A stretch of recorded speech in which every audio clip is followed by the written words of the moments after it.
Holy guacamole. Jaron Boots Ennis obliterates Lima in the first round.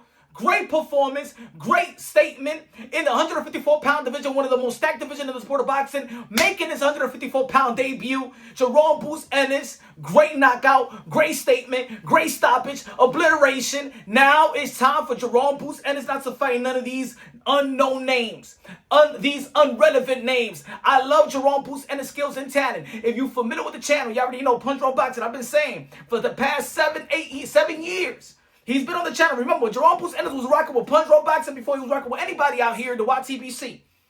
Go check the archives. I said that he was going to become the second coming of Roy Jones Jr. I said that he's going to be the king in the 147-pound division, post the Thurmans and the Earl Spence and the Crawford and stuff like that, in which he never got the opportunity to fight them, right? Y'all already know Terence Crawford has been doing incredible stuff in the sport of boxing. You already know what he did to Earl Spence in the 147-pound division. You already know what he did in the 168-pound division. Jaron Boots Ennis couldn't even help out Canelo Alvarez. But it seems at least if Boots didn't help Canelo Alvarez, it seemed like Canelo Alvarez did help Jaron Boots Ennis to prepare for this Lima fight. But we all know that Jaron Boots Ennis is going to do that. We need to see Jaron Boots Ennis versus a Virgil Ortiz. Virgil Ortiz is going to be performing November 8th versus Erickson Lubin. I believe that's going to be one of the fights of the year.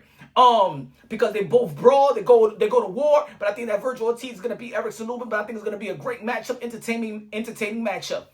We thought we was going to have Kiefer Tom Thurman versus Fundura. Fundura had to pull out from the fight because of a hand injury. Probably going to reschedule that in January with the Manny Pacquiao card, hopefully, probably, and that'll be a good card. Manny Pacquiao versus Roley, or Manny Pacquiao versus Ryan. In the co-main event, you got Thurman versus Fundura, and in the third fiddle, you got Oshaki Foster versus Stephen Fulton. But Jaron Boots Ennis, the man that passed the eye test, but he needs a name. This is why the reason why we wanted to see Jaron Boots Ennis versus Teofimo Lopez, the way that Turkey Out Shake wanted. I want Teo versus Boots. Boots. Why do you beat the Puss in Boots and not to fight Virgil and not to fight Teofimo Lopez? I'd give you deals. I'd throw you the money. At the end of the day, it's time for Boots to fight somebody that he's going to get the ultimate praise. That he's going to cater to the statement that I made a long time ago, that he could become the second coming of Roy Jones Jr., that he could become a 5-division world champion because he's a big boy. He's 28 years old. He's entering his prime. If y'all follow the channel, I always say that between 27 and 32, you know what I'm saying? Traditionally has been, because science has been so good, so fighters do get better old as well. But at the end of the day, I say that physical ability and intellect is coexisting at the highest level at the age of Jaron Boots Ennis. It's time for Jaron Boots Ennis to step up. Matchroom Boxing, Eddie Hearn. I do not want Jaron Boots Ennis' career to end up like a career like Demetrius Andre. Wonderful skill set, but the hiccups with promoters, the hiccups with managers, the hiccups with not getting type of fights, it's to the point where why would anybody risk it to fight Jaron Boots Ennis right now?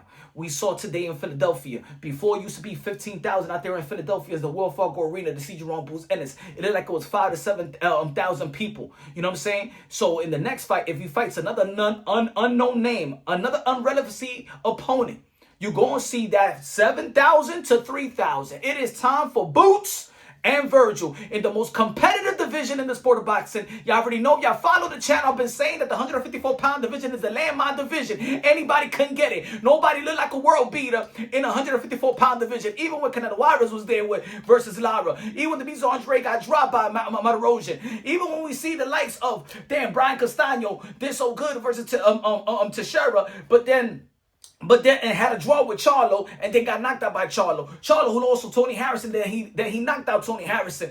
Fundura who beat Lubin, but then lost to and got knocked out by Brian Mendoza before. But then Tim Tszyu beat Brian Mendoza and beat Tony Harrison. But then he loses to Fundura. You know what I'm saying? Anything can happen in the 154-pound division. It's one of the landmine division. Xander Zayas is the WBO champion. Either Jaron Boots Ennis and Xander, Jaron Boots Ennis and Virgil, Jaron Boots Ennis versus the winner Fundura and Thurman, and Jaron Boots Ennis and Jamel Charlo. If he comes back to the 154-pound division, he's still gonna be the king. Jamel Charlo, the Iron Man Charlo. Yeah, nobody took his straps, right? Hey, Jaron Boots Ennis, Earl Spence. If y'all couldn't fight in the 147-pound division, why not in the 154? It's too many names at 154 for us not to see a good fight. You could put a tournament, and from 1 to number 10 or from 1 to number 15, it is going to be a Barnes and Burner. Turkey, I'll shake. Listen to your boy Punch Wrong Boxing. I know you're a little mad at me and stuff like that because I be, you know what I'm saying, making impressions and stuff like that. But I love you, Turkey. I love you, my friend. Just put the 154-pound tournament, and it's going to save the sport of boxing. The sport, not the business, because the business is always going to be a business. But the sport, 154-pound division could save the sport of boxing in North America. Just that one division. I don't give a damn about no other division. Just give me the 154-pound tournament.